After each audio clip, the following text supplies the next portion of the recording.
డబ్బుతో కొనలేనిది ఆరోగ్యం, ఎప్పటికీ తీర్చలేనిది తల్లి యొక్క రుణం, జీవితాంతం మర్చిపోలేనిది తండ్రి పడే కష్టం.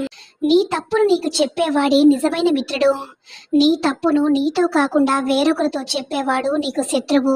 మిమ్మల్ని ఎవరైనా ఎలా ఉన్నావని అడిగితే చాలా బాగున్నాను, చాలా సంతోషంగా ఉన్నానని చెప్పడం మేలు. ఎందుకంటే నువ్వే తీర్చుకోలేని నీ బాధలో వారు ఏం సలహా ఇవ్వగలరు చెప్పు? ఊరంతా చాటింపు వేయడం తప్ప. తప్పు చేయాలనుకున్న స్త్రీ ఎప్పుడు కూడా గంభీరంగా ఉంటుంది, చాలా పొగరుగా ఉంటుంది, ఎవరిని లెక్క చేయదు. బయట వారికి కాదు, ఇంట్లో వారికి కూడా అస్సలు భయపడదు. ఇతరులు ఏమనుకుంటారని అస్సలు ఆలోచించదు. ఎలా ఉండాలి, ఎలా బ్రతకాలి అని అది మాత్రమే చూస్తుంది. డబ్బు, నగలపై విపరీతమైన వ్యామోహం కలిగి ఉంటుంది.